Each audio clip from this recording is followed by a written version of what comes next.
Buenas tardes, pues ya empiezo. Entonces, muchachos, vamos a hablar hoy de los elementos básicos de las redes neuronales, ¿cierto? ¿Qué vamos a hacer el día de hoy? Vamos a ver esta teoría y ya vamos a implementar nuestras primeras neuronas y luego vamos a implementar nuestras propias redes utilizando Python. Para esto necesitamos por hoy solo la librería NumPy, ¿cierto? Solo necesitamos la librería NumPy, ¿vale? No necesitamos nada más. Ya la otra clase, bueno, ya a partir de la sexta clase estaré sufriendo con el sacarlea. Me va a tocar hacerlo instalar en el general. O sea, no me gustan los ambientes virtuales, pero pues el internet aquí no ayuda mucho. Bueno, es que tampoco había internet, no puedo decir mucho, ¿no? Pues sí. Bueno, muchachos, vamos a hablar de los elementos básicos. Entonces, ¿cuáles son las propiedades de estas implementaciones computacionales, de las redes neuronales? Lo primero es, muchachos, que permiten aprendizaje adaptativo. Las redes neuronales se pueden adaptar a diferentes tipos de entradas, diferentes tipos de problemas, pero hay que tomar en cuenta que la red neuronal es una solución ad hoc. ¿Qué quiere decir eso? Solo aplica, si usted entrena una red neuronal para un problema dado, solo va a servir para qué? Para ese mismo tipo de problema. ¿Estamos ahí? Solo sirve para el mismo tipo de problema. ¿Estamos de acuerdo? O sea, si yo tengo una red neuronal que me reconoce, digamos, unas compuertas OR, por ejemplo, yo no puedo usar esa misma red neuronal para reconocer otro tipo de compuertas, solo me va a servir para lo que yo la entrené. Entonces tienen ese tipo de delimitante. Si usted lo entrena para unas, solo sirve para la cosa que usted la entrenó. ¿Sí? Permite generalización. ¿Qué quiere decir eso? Usted la red neuronal la va a entrenar con diferentes tipos de entradas, ¿estamos de acuerdo? Pero, ¿qué significa que generaliza? Por ejemplo, usted va a entrenar una compuerta OR de 3 entradas, ¿cierto? Una compuerta OR de 3 entradas. Muchachos, si la compuerta tiene 3 entradas, ¿cuántos patrones de entrada existen?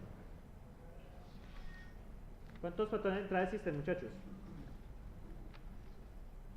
Eso es de Arqui 1. Tengo una compuerta OR con 3 entradas. ¿Cuántos posibles patrones de entrada existen? Recuerden que es sistema binario, 3 bits. Pues 2 a la 3. 8, ¿cierto? Desde 000 hasta 111 en sistema binario, ¿cierto? ¿Estamos ahí? Entonces, ¿qué pasa? Resulta que yo realmente no necesito entrenarlo con todas las entradas posibles. Yo puedo seleccionar un conjunto pequeño y aún así la red neuronal es capaz de aprender cómo reconocer el patrón. O sea, cómo reconocer la compuerta. O sea, uno no necesita meter las 8 entradas para que la red neuronal te reconozca la compuerta OR. Uno puede entrenarla con un conjunto más pequeño y efectivamente va a acercarse a la compuerta. ¿Sí me siguen allí? Ella no necesita aprenderse todo. ¿Sí? Es por ejemplo, bueno, y también algo que vamos a hablar más adelante, tampoco es bueno porque pasa el problema de sobreentrenamiento. ¿Qué es el sobreentrenamiento, muchachos? Por ejemplo, cuando ustedes le enseñaron a multiplicar, ¿cierto? ¿Qué pasa si yo a la hora de multiplicar ustedes aprenden las tablas de memoria? Únicamente las tablas de memoria y no el método.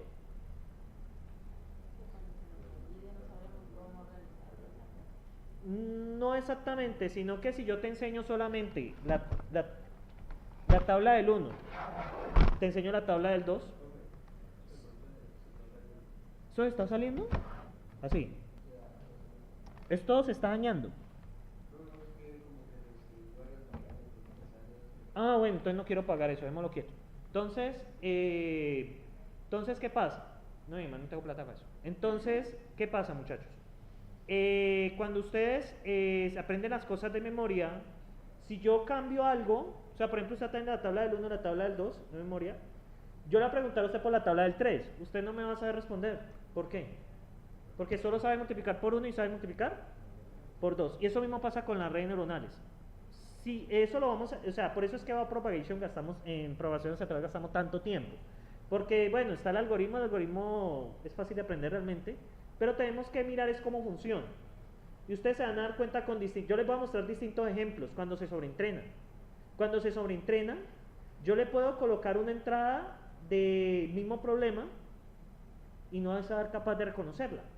¿Sí? Muchas veces entrenar demasiado, la red neuronal se aprende las cosas de memoria. Y eso no es lo que queremos. Aprendamos que la red neuronal reconozca patrones. Es la idea, que la red neuronal reconozca patrones. O sea, aprender la secuencia de los patrones. Igual eso, pues yo lo hablo de aprender, pero esos son unos pesos que ajustan ahí a la larga. ¿Sí? Entonces hay algunas cosas que uno debe tener cuidado. Por eso vamos a plotear mucho. Yo no sé cómo voy a hacer para instalar Matplotlib ahí, pero necesitamos plotear, necesitamos dibujar, porque necesitamos dibujar cómo evoluciona el entrenamiento y necesitamos dibujar cómo evoluciona el error. ¿Sí? Ustedes van a encontrar, digamos, cuando hablemos en adelante, que el error es una cosa así. El error de entrenamiento, cuando usted habla con los datos de entrenamiento, es una cosa así. O sea, ¿qué pasa con el error? A medida que entrena el error, ¿qué pasa con el error? Pues tiene que caer, ¿no? Si el error no cae, pues estamos haciendo algo mal, ¿sí? O quizá la arquitectura de red neuronal no es la apropiada, eso lo vamos a ver a lo largo del curso. O sea, no es apropiada para sus datos. Ahora bien, ¿qué pasa con el error? Este es el error de entrenamiento, ¿cierto? Este es el error de entrenamiento. Y luego vamos a hablar del error general. ¿Qué es el error general? Pues con todos los datos, ¿sí? O sea, todos los datos que podamos tener. Recuerden que para entrenamiento no vamos a enviar todo. Y ese error pues se comporta de forma similar. Pero después de cierto punto va a pasar esto. ¿Qué creen que pasó ahí? Este es el error de entrenamiento, este es el error general. ¿Qué creen que pasó ahí? ¿Por qué? O sea, al principio baja, ¿cierto? El error baja, pero luego vuelve a subir. Eso es un indicador de que la red neuronal se aprendió los datos de entrenamiento de memoria. Es como, por ejemplo, cuando tú te aprendes la tabla de multiplicar del 1 y el 2 de memoria, y la multiplicación es algo mucho más expandido. O sea, puedes multiplicar por muchos más números. Entonces, ¿qué pasa? Cuando ya te pregunto otro dato que no usaste para aprender, no eres capaz de solucionarlo. Porque eso es sobre entrenamiento. O sea, que se aprendió las cosas de memoria. Y ustedes van a encontrar, y eso es lo que nosotros vamos a plotear. Por eso es que yo les dije en este curso vamos a plotear, plotear, plotear, plotear y plotear. ¿Sí?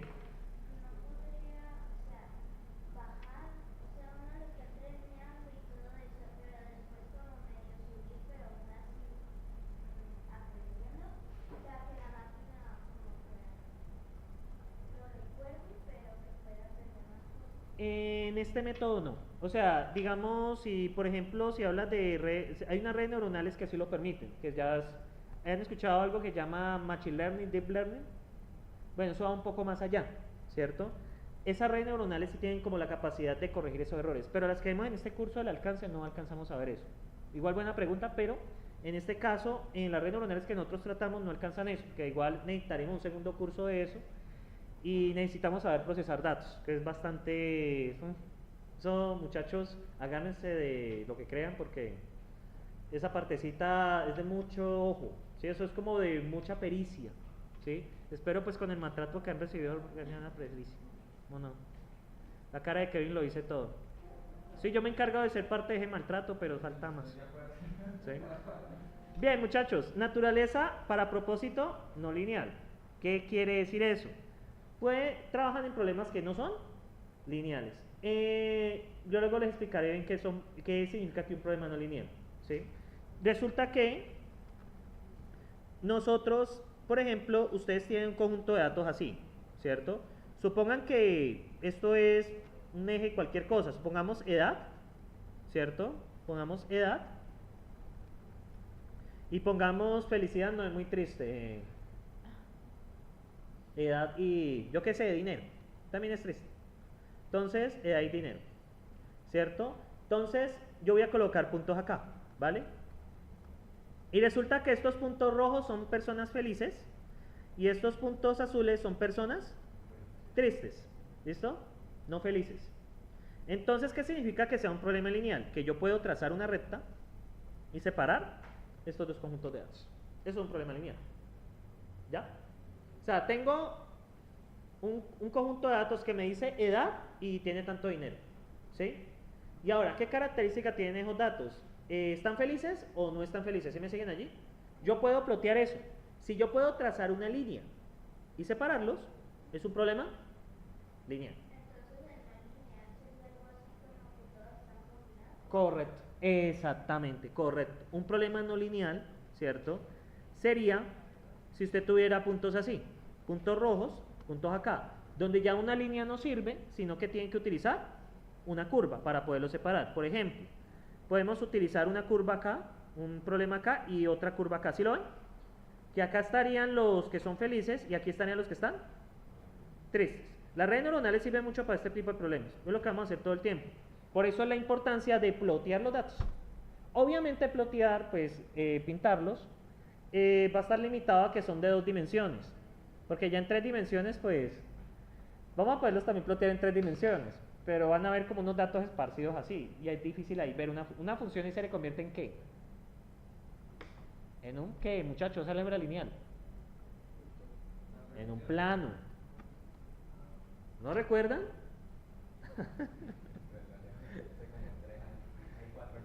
Bueno, este curso tiene mucho álgebra lineal, sino que ya en 3D ya trazamos un plano, ¿sí? O sea, ya cuando tenemos tres características de un dato, cuando tenemos 4, pues ya no sería un plano, sino pues una, ¿cómo es que se llama eso? Eso tiene un nombre, yo la verdad no me acuerdo. Una función en 3D, eso o sea, si es de primera dimensión se llama recta, si es 2D se llama plano, si es 3D no me acuerdo. Y bueno, ya funciona en RN. Entonces ya eso se va volviendo muy abstracto. Yo los pinto en 2D, pero realmente estas redes neuronales uno los trabaja en RN. ¿Sí? ¿Sí se acuerdan cuando hablaban RN en álgebra lineal? Bueno, tienen que acordarse un poquitico de eso. ¿Sí? Este curso pues sí tiene bastante álgebra lineal. Lo siento, muchachos. Paralelismo masivo. ¿Cuál es una de las ventajas de paralelismo masivo? Cada red neuronal es una unidad de ejecución independiente. Función independiente de las demás. Entonces, esto es perfecto para programar en arquitecturas hardware donde cada cosa funciona separado. Aquí vamos a utilizar pues un lenguaje de programación y va a ser a la larga pues, lo que lea. Pero, la inspiración es que cada unidad de o sea, cada neurona es una unidad de procesamiento independiente. ¿Qué pasa, muchachos? Yo no sé, estoy a punto de comprar café. No, pero a ustedes no les sirve el café, creo que más bien un Red Bull. Y robustez y tolerancia al ruido. ¿Qué pasa? Muchas veces vamos a tener patrones, ¿cierto? Entonces, por ejemplo, muchachos, a veces va a pasar este tipo de cosas. Por ejemplo, aquí tienen estoy grabando porque a veces me he olvidado. Aquí tienen un puntico azul, ¿cierto? Y ese puntico azul es ruido. ¿Qué pasa? Está donde no debería estar, ¿sí lo ven? Pero aún así, la red neuronal no se afecta. Este queda mal clasificado, obviamente, pero no hace que estos puntos se clasifiquen mal. ¿Sí me siguen allí? O sea, usted puede introducir datos que están alterados y ya son capaces de, digamos, de seguir reconociendo. ¿Sí? Sí, manejan un margen de error, por así decirlo, pero son muy tolerantes al ruido. Entonces, son capaces de reconocer las cosas si hayan variado un poquito. ¿Sí? Entonces, eso.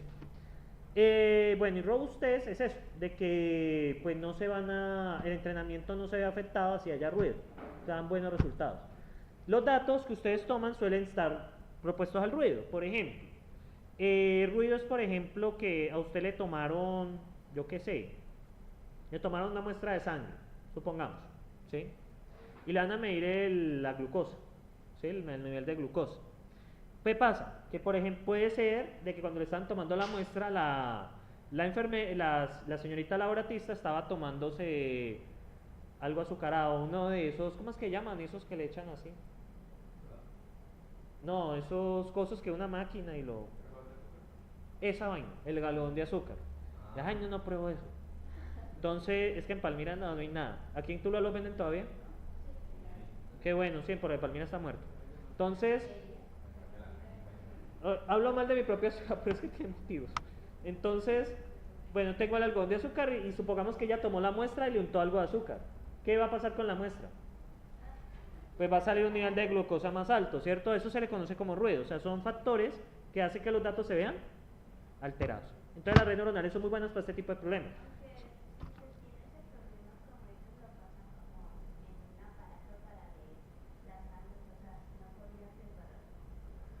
Pues eso es una suposición, yo tampoco sé de eso.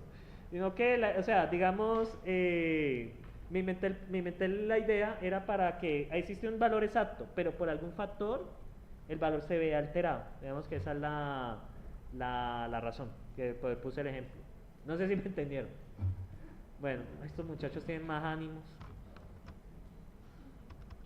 Yo creo que voy a tener que hacer una dinámica así de obra de teatro o algo así para que animen. ¿sí? O traerles el diploma, ¿qué les suena? Bueno, muchachos, entonces, una neurona es un modelo no lineal. Entonces, aquí, ojo, ¿una neurona qué es? Cada neurona recibe un conjunto de señales discretas o continuas. Estamos en el mundo de ingeniería de sistemas y que van a ser discretas, relajados, ¿sí? Igual en el computador no podemos trabajar continuo, ¿o sí? ¿Alguien les ha dicho que podemos trabajar continuo? No, eso es discreto, ¿sí? Si ustedes pueden trabajar algo continuo en este computador, muchachos, me avisan, porque yo la verdad le hablaría ya en la sede para que les den el título de uno, ¿sí?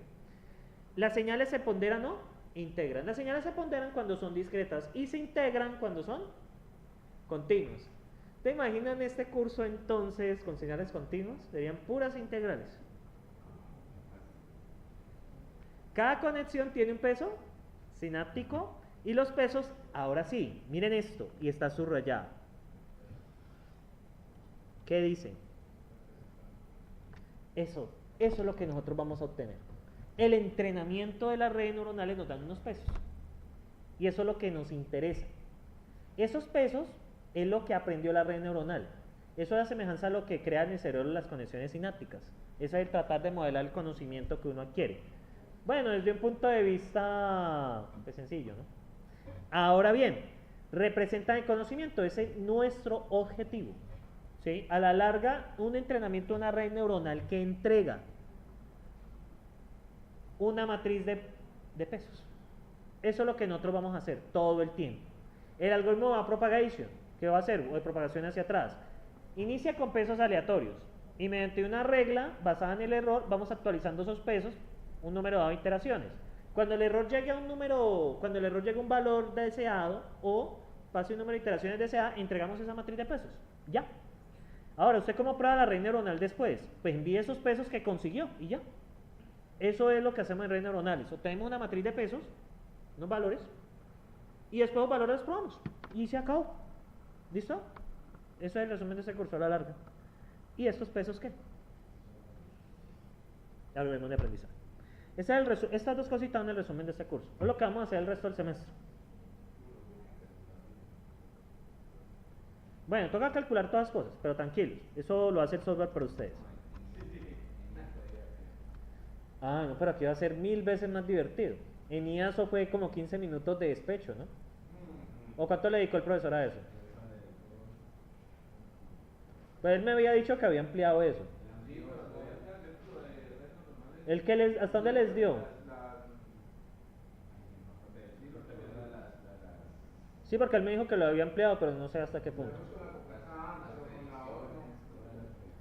Ah, no llegaron tan lejos como yo pensaba. Hoy llegamos más lejos que eso, relax. Bien, muchachos, este es el modelo general de una red neuronal. ¿Qué van a tener? Van a tener las entradas, los pesos y algo que se conoce como umbral o vías. Eso depende del libro que ustedes lean. Eso, vías, umbral, bueno, lo que ustedes quieran llamar. Esto se suma y pasa a través de una función de activación. La función de activación les va a decir que va a escupir la neurona al final. ¿Listo? Este es el modelo básico de red neuronal. Y este es el modelo más aproximado, bueno, los modelos más aproximados que se tienen en la literatura de cómo funciona una neurona humana. ¿Sí? Tenemos unas entradas, unos pesos sinápticos y tenemos una función de activación. ¿Listo? Ahora, esa función de activación es un arte escogerla también. ¿Sí? Bien, muchachos. Entonces, en general, una red neuronal que tiene un conjunto M de señales de entrada, un conjunto de sinapsis o un conjunto de pesos, ¿cierto? Para cada neurona. O sea, cada entrada de cada neurona tiene un peso. Por eso les dije que eso era una matriz de pesos. ¿Listo? Porque cada neurona tiene un peso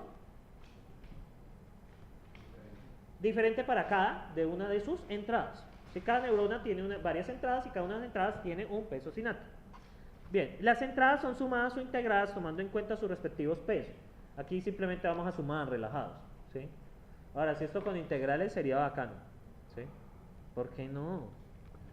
Bien, se tiene una función de activación que describe el funcionamiento de la neurona. Ahora, funciones de activación que podemos tener, escalón, ¿se acuerdan de escalón? Escalón con corrimiento, la función sigmoide y otra que se utiliza bastante, la función Ay, ¿cómo se llama esa señora? ¿La laboral? No, la función... La que dice que Euler a la... Sí, no, No se llama la función producida. La función logística, gracias. Es que la función laboral. Entonces la función logística. ¿Sí? Estas son las que más comúnmente se utilizan en redes neuronales. ¿Listo, muchachos? Bien.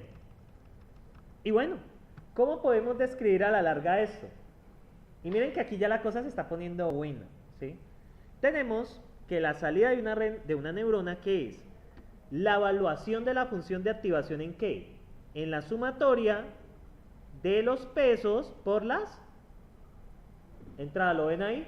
SM se coló ahí. Eso no tiene nada que ver. W tsui por X tsui más el bias. El bias se utiliza a veces para evitar unos ceros. A veces que uno tiene la entrada cero es para evitarla. ¿Sí? La entrada, o sea, cuando todas son cero, a veces tiene problemas. En el backpropagation hay problemas. Porque da una salida cero. Entonces, cuando usted intenta propagar hacia atrás, se le va para el otro lado. O sea, no le reduce el error, sino que se lo aumenta. Entonces, este bias es muy útil para eso. O sea, uno debe meter un bias, es para evitar entradas totalmente ceros. ¿Sí me siguen allí? O sea, cuando la entrada todos son ceros, es para evitar que todas las salidas sean ceros. Por eso se utiliza este bias. ¿Qué va, muchacho? Entonces se utiliza este bias. ¿Listo? Es por esa razón. ¿Vale? Ahora, vamos a ponerlo de forma vectorial, ¿cierto? De forma vectorial es el vector de pesos por la transpuesta de ¿quién? Del vector de entradas. ¿Ustedes recuerdan la transpuesta? En una matriz cambiar filas por columnas. O ya deben acordarse de eso, filas por columnas. ¿Sí? Más el bias. Esta es la que vamos a utilizar en el computador. ¿Listo? Esta es la representación que vamos a ver en computador. Para eso, muchachos, vamos a ver nuestra primer red neuronal viva, ¿cierto? Y vamos a destaparla y a ver todas sus partes y matarla, ¿cierto? Entonces, hablo así del código. Entonces, vamos acá, muchachos. Entonces, los quiero con los ojos abiertos. Bien, no, esto es de... no sé qué es eso. Racket. Eso estaba hablando hace un rato de eso. Ya muchos se salvaron de eso, ¿verdad? O todavía no se han salvado de eso, de FLP. Bueno.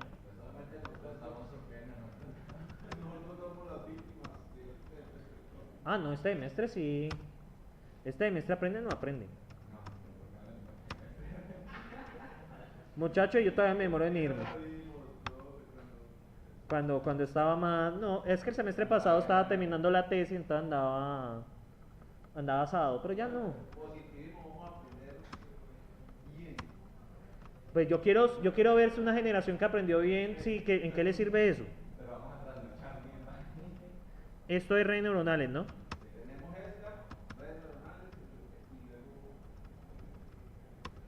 ¿Y triple W con qué lo están viendo? Eso está bueno. ¿Ven ahí?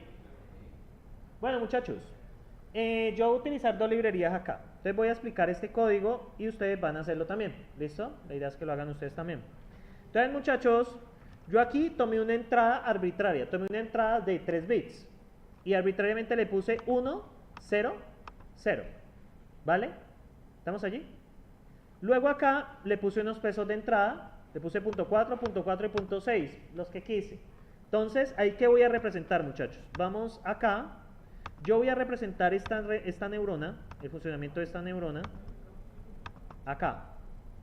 Voy a representar el funcionamiento de esta neurona acá. Entonces vamos a hacer eso. Ay, el carajo. Entonces, acá. Entonces, voy a tener 3 entradas, ¿cierto? .4, .4 y .6. Y aquí es X1, X2, X3. Algo que debo colocar es ¿qué? ¿Qué debo colocar? El bias. El bias por lo general es -1 o +1. O sea, el chiste del bias es evitar que la entrada neta sea 0. Ese es el objetivo. Porque en los algoritmos de entrenamiento el bias, si es 0, pues no va a funcionar bien no va a funcionar bien el algoritmo. En backpropagation hay que evitar mucho las entradas ceros. Bien, muchachos, ahora, aquí viene una función y aquí tenemos la salida. Esta es la red neuronal que quiero pintar yo, ¿listo? ¿Estamos de acuerdo? ¿Estamos bien? Ok. Entonces, muchachos, quiero pintar esa red neuronal, bueno, esa neurona, perdón, y vamos con esto.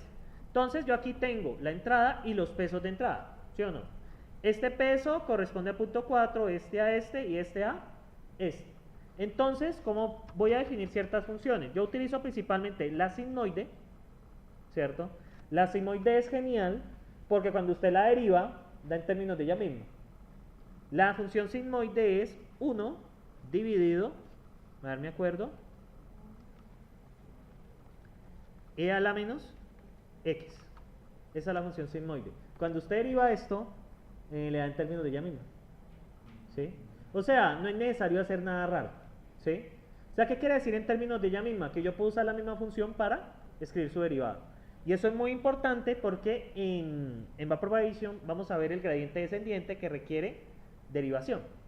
Vamos a derivar con respecto a los pesos. Vamos a hacer un proceso bonito. ¿Sí? Entonces, yo les advertí eso desde el principio que tenía matemáticas. Entonces, ¿qué pasa, muchachos? Aquí está. Esta función, muchachos, es altamente utilizada por sus características. Yo les explicaré en su debido momento por qué cuando se utiliza escalón, cuando se utiliza una función no lineal. Por ahora quedémonos así, ¿listo? Bien, muchachos, ahora la función escalón, pues ustedes recuerdan, si la entrada es mayor o igual que 0, ¿cuánto es la salida? 1. ¿Y si es menor que 0? 0. Esa es la función escalón. No tenemos nada raro. Y la función de escalón con corrimiento es que ya no es mayor que 0, sino mayor o igual que un valor. Ahí le puse t. ¿Estamos ahí? Bien, muchachos. ¿Cómo hacemos esto? La entrada neta, bueno, aquí me faltó, voy a poner vías igual a menos 1 y voy a colocar entrada neta, me faltó un pedacito, es igual a entrada neta más el vías. Listo. Entonces, miren lo que voy a hacer acá. La entrada neta, ¿qué sería? Los pesos de entrada multiplicado por la traspuesta de ¿quién? De la entrada. Eso lo acabé de decir por acá. Esta fórmula. ¿Se lo dan? Que la entrada neta es los pesos por la transpuesta de la entrada más el vías. ¿Cierto?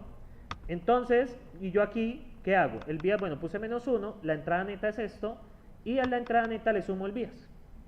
¿Listo? Lo que hice ahí. Y bueno, pruebo con las diferentes funciones. Pruebo con el escalón, puedo el escalón con corrimiento, y pruebo con la sigmoide. ¿Estamos ahí? Eso es una neurona. Obviamente no le he puesto nada de función, nada he puesto sencilla, ahí tiradito. ¿Sí? Eso es una neurona. ¿Vale? ¿Preguntas allí? Bueno, entonces vamos a ejecutarlo. Entonces voy a darle Python. Bueno, si estuvieran en su entorno, pues bueno, Python.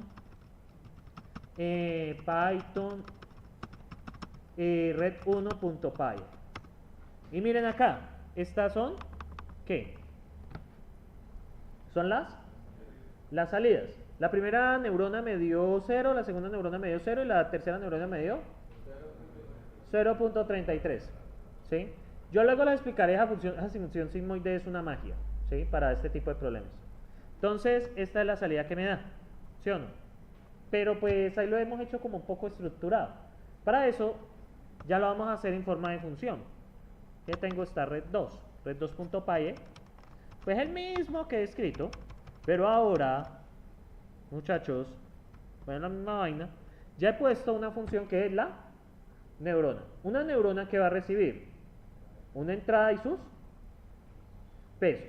¿Qué hace de nuevo? La entrada neta, ¿qué es? La multiplicación n.dot, eso es una función de NumPy. ¿Listo? Porque, ¿qué pasaría si no tenemos NumPy aquí? Toca hacer esa vaina a mano. Toca coger con un for y hacerlo. No, esto te lo hace gratis. ¿Listo? Y también las transpone, o sea, por eso es que les decía. No, en métodos con Scilab. Y eso que se salvaron ustedes, eso era con C++. ¿Sí? O sea, ustedes salvaron, pero no, eso haber sido con C++. No, ese curso cae en mis manos. ¡Ah! ¡Qué rico! Entonces, muchachos. No, es igual a J. Efraín. Entonces, muchachos, n.dot, ¿cierto? Hace una multiplicación de escalares. Una multiplicación vectorial, perdón. Mufi tiene np.mul, pues que le hace multiplicación elemento a elemento, te vuelve un array. Y este te hace la multiplicación vectorial, o sea que coge cada uno de los elementos, lo multiplica por su equivalente y luego los suma. O sea, el primero por el primero, más el segundo por el segundo, más el tercero por el tercero. Yo lo hago así porque qué pereza hacer for ya a estas alturas de la vida. O sea, uno al principio, cuando uno les explica en IPO, uno les dice, haga for, haga todo esto, haga la mano. Y después no hay usted esa librería ya. ¿Sí? A nivel que ustedes vuelven más cerca de ingenieros de sistemas, la pereza aumenta. Ustedes eran lo perezoso que yo soy para las cosas manuales. Les cuento, yo por ejemplo las gráficas de mi tesis, yo hice un script en Python que me hacía otro script, o sea el script escribía otro script para generar gráficas. Porque yo no quería hacer esas gráficas a mano. O sea, yo hacía un script que hacía otro script y ese script al ejecutarlo hacía las gráficas. Porque es que lo que pasa es que el script tenía que coger los datos y cargar. Ahorita les muestro el nivel de pereza que yo llegué. Y bueno, muchachos, y la salida, ¿y qué hacemos finalmente? La salida es aplicarle la función y finalmente, ¿qué hacemos? Retornamos. Y bueno, yo ya lo puse bueno,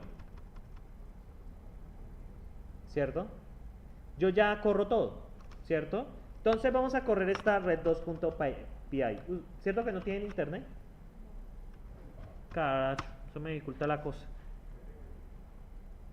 Entonces, muchachos, miren acá, ya tenemos entradas y salidas, ¿cierto? Entonces, muchachos, pues mi plan era pasarles ese código.